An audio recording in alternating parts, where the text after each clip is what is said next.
प्रधानमंत्री नरेंद्र मोदी जंग रुकवाएंगे? ये सवाल इसलिए बन रहा है क्योंकि प्रधानमंत्री नरेंद्र मोदी मिडिल ईस्ट में जंग जारी है, उसके बीच अलग अलग देशों के साथ संवाद स्थापित कर रहे हैं। और इसी से जुड़ी बड़ी खबर बता दें, ईरान जंग के बीच फिनलैंड के राष्ट्रपति का बड़ा बयान सामने आ रहा है। पीएम मोदी चाहे तो रुकवा सकते हैं जंग, ये कहा गया अलेक्जेंडर स्टब की तरफ से। फिनलैंड ने शांति बहाली के लिए प्रधानमंत्री नरेंद्र मोदी से अपील की है। भारत ने ईरान के साथ कूटनीतिक संपर्क बनाए रखा है, ये बड़ी खबर हम आपको बता रहे हैं। ईरान जंग का असर दुनिया भर के देशों पर हो रहा है। हर कोई अब जल्द से जल्द जंग खत्म करना और शांति की बात कर रहा है। इस बीच फिनलैंड के राष्ट्रपति अलेक्जेंडर स्टब ने बड़ा बयान दे दिया है और उन्होंने ये कहा है कि मिडिल ईस्ट में जारी तनाव को प्रधानमंत्री नरेंद्र मोदी कम कर सकते हैं।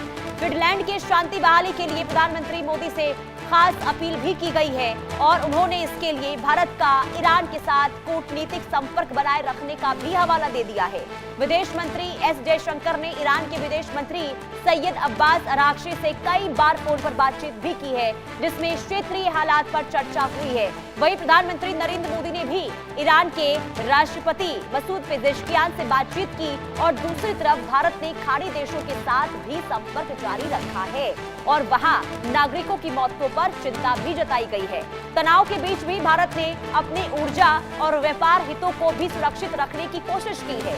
कुल मिलाकर स्ट्रेट ऑफ हॉर्मुज में पाबंदियों के बावजूद भारतीय झंडे वाले जहाजों की आवाजाही जारी है, जहां भारत के 2 जहाज हाल ही में इस रास्ते से होते हुए भारत आए हैं। और ऐसे में देखिए, ये उम्मीद है फिनलैंड के राष्ट्रपति को कि प्रधानमंत्री नरेंद्र मोदी अगर चाहें तो वो ईरान से बातचीत करके इस जंग को रुकवा सकते हैं।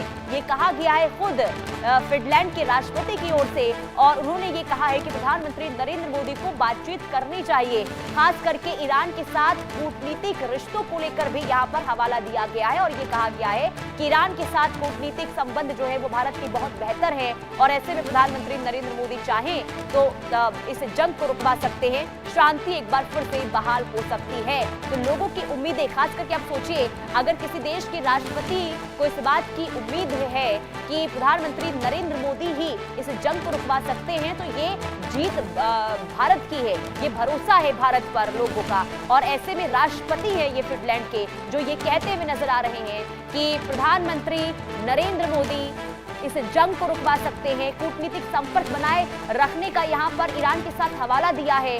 उन्होंने ये भी जिक्र किया कि प्रधानमंत्री नरेंद्र मोदी जो है अलग अलग देशों से बातचीत करते हैं और ऐसे में अगर वो चाहें तो बातचीत के जरिए इसका समाधान निकाला जा सकता है। हमारे साथ मेहमान भी जुड़ चुके हैं, कर्नल टीपी त्यागी डिफेंस एक्सपर्ट के तौर पर हमारे साथ जुड़े हुए हैं। बहुत स्वागत है, गुड मॉर्निंग सर। और ये जो खबर हम आपको बता रहे हैं सर, ये जो प्रधानमंत्री नरेंद्र मोदी को लेकर फिनलैंड के राष्ट्रपति ने ये कहा है कि प्रधानमंत्री चाहें तो वही जंग रुकवा सकते हैं, तो इसको कैसे आप देख रहे हैं? नहीं, ये सही बात है। ये सही बात है कि आज दुनिया में बड़े बड़े लीडर्स हैं, शक्तिशाली लीडर्स हैं, जिनकी बड़ी ताकत है, जिनका 750 मिलिट्री ठिकाने हैं ऑल ओवर द ग्लोब। लेकिन वो लीडर जिसकी एक्सेप्टेबिलिटी सबसे ज्यादा है, जिसकी रेस्पेक्टेबिलिटी सबसे ज्यादा है, जिसकी क्रेडिबिलिटी सबसे ज्यादा है, वो भारत है। वो भारत है। ये चीज यूक्रेन और रशिया के युद्ध में भी देखी गई कि वहां बार बार ये कहा गया कि नरेंद्र मोदी जी अगर चाहे या वो मीडिएशन करें तो ये युद्ध खत्म हो सकता है। ऐसे ही ईरान और अमेरिका के युद्ध के बारे में भी जो कहा गया है कि नरेंद्र मोदी इसमें पहल कर सकते हैं और वो पहल कर भी रहे हैं और प्रत्यक्ष को प्रमाण की आवश्यकता नहीं होती।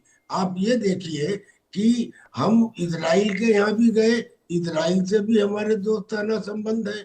उन्होंने 99 कारगिल युद्ध में हमें अमेरिका के विरोध के बावजूद सपोर्ट किया और हमारे ईरान से भी संबंध ना रहे होते तो ईरान ने अपना हमारे जो टैंकर से उनको अलाउ ना किया होता स्ट्रेट ऑफ हॉर्मुज में।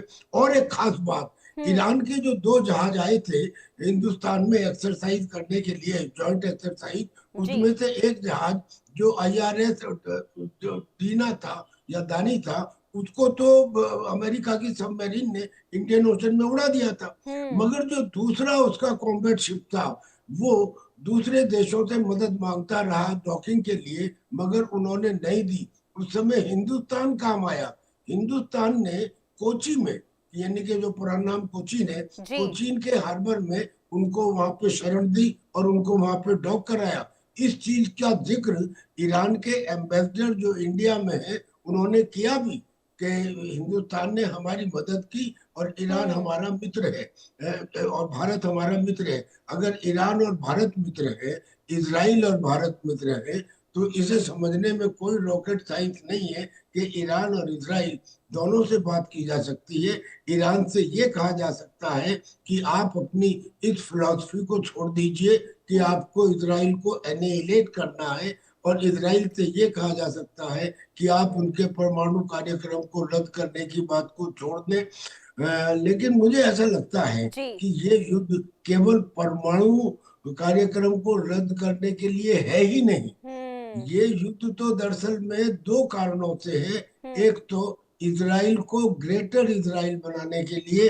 यानी कि मेडिटेरियन सी से जॉर्डन रिवर के बीच में जो हिस्सा है जिसमें जॉर्डन सीरिया वगैरह आते हैं, वो इजराइल का है। और दूसरा ये कि दुनिया में सबसे बड़ा जो ऑयल रिजर्व है वो वेनेजुला का है, दूसरे नंबर पे रशिया का है, और तीसरे नंबर पे ईरान का है।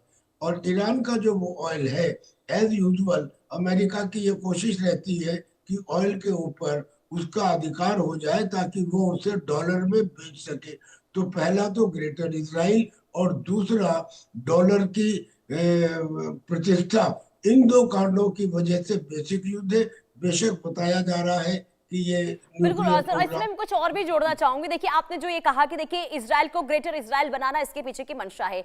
दूसरी तरफ देखिए इजराइल और ईरान की दुश्मनी तो हम देख ही रहे हैं कि कितनी पुरानी रही है, और यही इस वक्त इजराइल करता हुआ भी नजर आ रहा है कि कैसे ईरान को खत्म करना है। लेकिन दूसरी तरफ मैं यहाँ पर आपसे ये समझना चाहूंगी, अमेरिका की अगर हम बात करते हैं तो अमेरिका का अब तक कोई स्टैंड साफ नहीं हुआ है, क्योंकि अब तक 19वें दिन में डोनाल्ड ट्रंप हर बार बयान चेंज करते हुए नजर आए। कभी वो कहते हैं रिजिम चेंज करवाना चाहता हमारा मकसद है, कभी ये कहते हैं ईरान के लोगों को आजादी दिलवाना हमारा मकसद है, कभी कहते हैं न्यूक्लियर पावर को खत्म करना हमारा मकसद है ईरान के अंदर। तो ये जो अलग अलग यहाँ पर प्रतिक्रिया दी जा रही है डोनाल्ड ट्रंप की ओर से, तो ये तो समझ नहीं आ रहा है कि अमेरिका आखिर इस युद्ध में क्यों आया, आखिर उसकी क्या मंशा थी, आखिर उसने क्यों हमला किया। और ये भी माना जा रहा है कि ये कहीं ना कहीं इजराइल के बीच में अमेरिका फंस गया है। तो क्या वाकई में ऐसी स्थिति बन रही है क्या सर?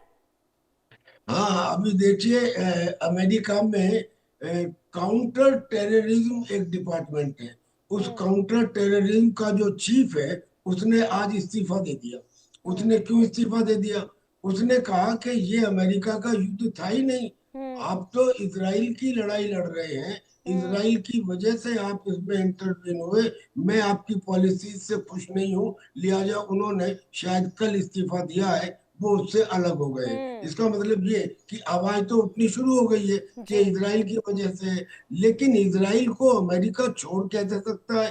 भाई 1948 में अमेरिका ने इजराइल को मिडिल ईस्ट में क्यों बसाया था? इसलिए बसाया था ताकि ये जो ऑयल प्रोड्यूसिंग कंट्रीज हैं मिडिल ईस्ट के अंदर, यहाँ पे अमेरिका का प्रभाव बना रहे।